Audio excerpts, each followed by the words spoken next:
Alright, alright, alright, alright. Alright. I found me a nice little low key. I just want to talk about Arcane season 2. Honestly.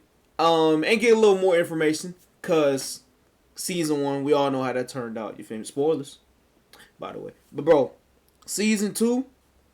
Now I know that Netflix is releasing these in like, was it 3 different parts? So they will have like a part 1, part 2, and different dates and stuff. But bro, the 3 episodes that we got from season 2 were, I'm not gonna lie, my only gripe about is low key. I like the fight scenes, but literally all the fight scenes have like intense music backdrop behind them. Like, and the animation in the fight scenes, they're cool, but I just want. Can I have like a few fight scenes where it's like no music? Cause wasn't it like like one of the fights that Vi had? There was like no music and it was just straight like mink boxing. You know what I mean? Like I love stuff like that. But we gonna pay attention to this. You feel me? Explained episode. You feel me? It's the last season of Arcane, big ups. or about how long it takes my team to gather for Baron. Like last season. Yeah, I'm not playing. We not playing no League of Legends. 3 acts, each a week apart. And wait. November 16? Oh, okay, that's next. Okay. With this, it gives us a little time to savor the amazing animation of a show that supposedly cost $250 million to make. Now, if you're looking for a refresher on Season 1, I do have a video on that, which I'll... We know what happens, bro. Jinx blew up the capital. Silico turned her into the weird person she is. We have a lot to get into. Yeah. Season 1 ended on Jinx's rocket attack, and immediately we pick up in the bloody... And honestly, I'm kind of confused on the whole hex core side plot. So like, I know that it enhances the weapons and it saved Victor by turning him to some like robot messiah or something. Did I mention spoilers? Yeah, I'm confused on that. I guess he's gonna explain it. But yeah, he's like a robot messiah or something. He reminds me of, what's that dude from Overwatch? What's his name? Zenyatta. So, Aftermath. Several council members have perished, and what's particularly tragic about this was moments ago the council voted on whether or not to make peace with Zaun, the poverty-stricken underbelly of Piltover. This brazen attack will halt any such peace negotiations, and much of the next 3 episodes deal with how Piltover will respond. On the one hand, we have Mel Medarda, who believes the attack was the sole responsibility of the terrorists known as Jinx, therefore all of Zaun shouldn't have to pay for the actions of one person. Got that. Was that Zimmer? That Zimmer all up in the blood?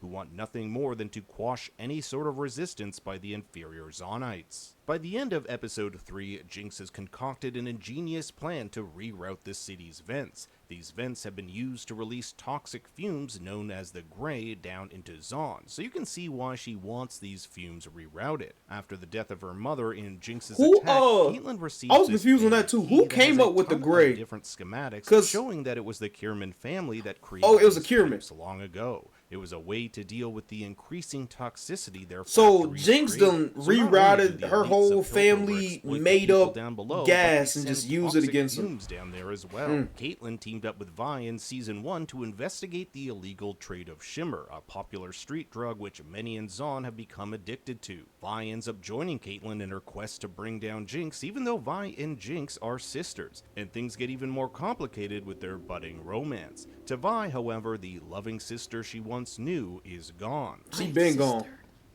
Is gone.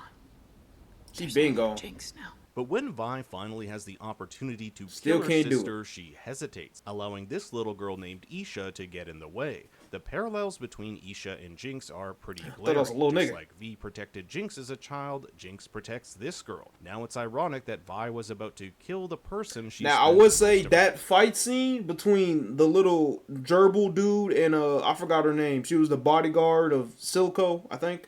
Her with like her new little Jinx arm, that was cool, but it's like the music was like it was a little jarring. I don't know, like some I just feel like I'm like oversaturated with like how every single fight scene in this series has music over. It's like either rocky dubstep music, you feel what I mean? Like, it's cool. It's still good animation, but like, for life protecting. With Aisha in the way, Vi blocks Caitlyn's shot, something that will destroy their relationship.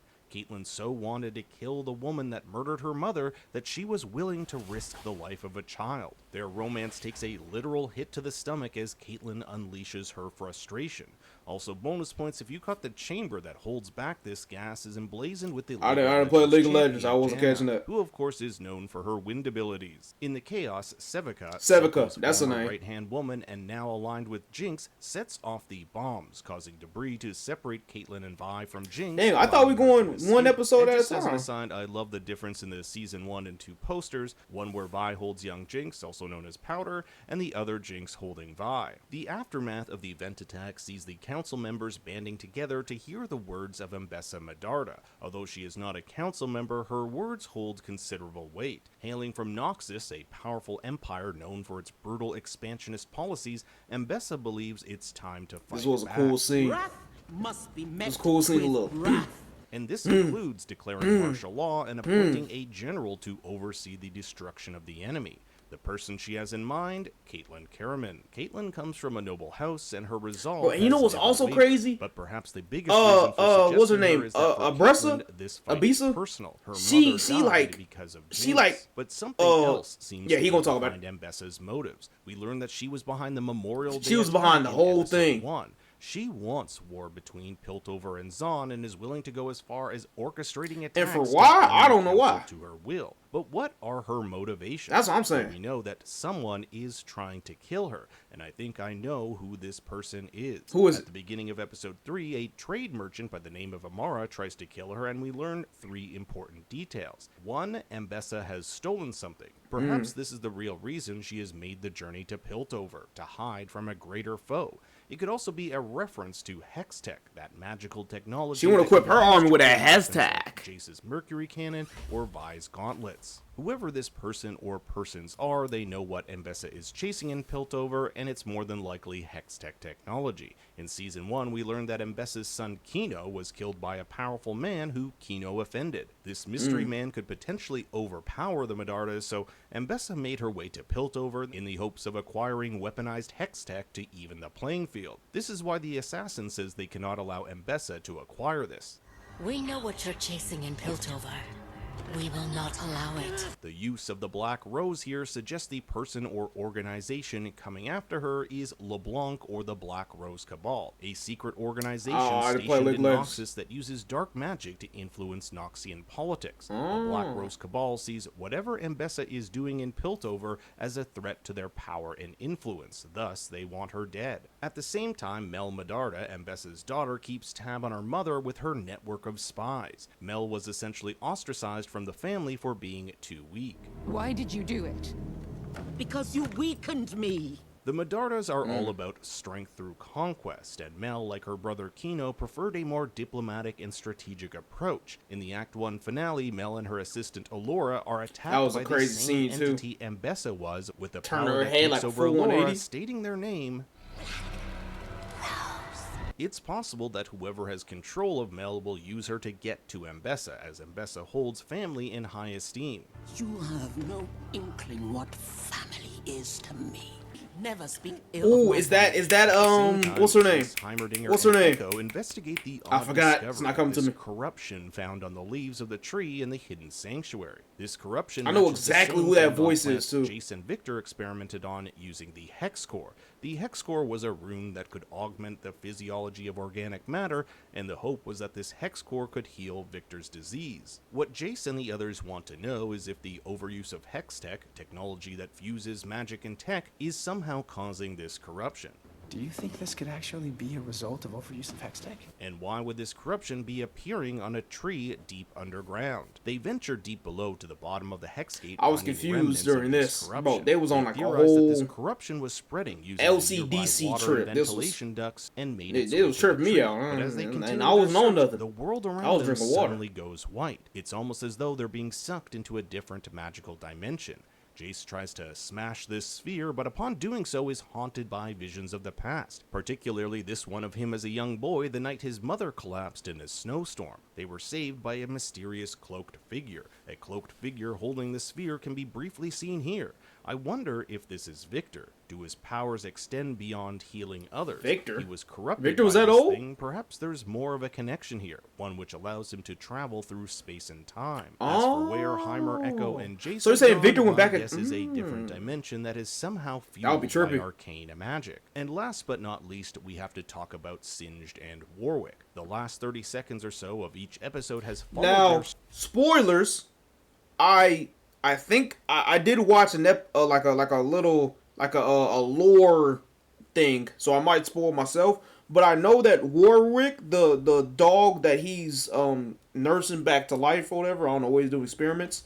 I know that possibly is Jinx and Vi's dad, and I don't know how it works. I think he took like his heart and implanted it in the wolf or something. I don't know what he's doing. story, which up until this point has been pretty separate from the main plot. In the Act 1 finale, we'll see Singed injecting his own blood into Warwick's chambers, which are filled with all sorts of chemicals used to unleash the beast within. Notice this locket Singed holds. If you've seen my Season 1 video, you'll know I think this is a picture of his daughter, who I think they're setting up to be Oriana, a girl comprised entirely of clockwork. As to who Warwick is, well, I think he's a mix of these wolves Singed found in the wild and the body of Vander. And there are a few clues that point to this. In Season 1, when Jinx hallucinates, we see these wolf-like drawings around his body. In the very first episode, Vander is referred to as the Hound of the Underworld. So you're Vander. Hound of the Underground. Plus, Warwick's bio says the following: though many think of Warwick as no more than a beast, buried beneath the fur lies the mind of a man, a gangster who put down his blade and took up a new name to live a better life. But no matter how hard he tried to move on, he could never escape the sins of the past. The end of Act 1 was pretty epic, with lots of storylines headed in very different directions. But now I turn it over to you. What do you think will happen next? I don't know. We're gonna see November Comments 16th. below. Thanks for watching. Be sure to like and subscribe, and for more bad takes, you can follow me on Twitter. Arcane is cooking though. Arcane is cooking. I am waiting. You feel me? To the 16th. I'm finna be on that. White on rice. It's the 16th. Hold on. It's Wednesday. That's coming out this weekend. 16th. Yeah, Saturday. Am I gonna binge it on Sunday? I just said not do that. I don't know. We gonna see.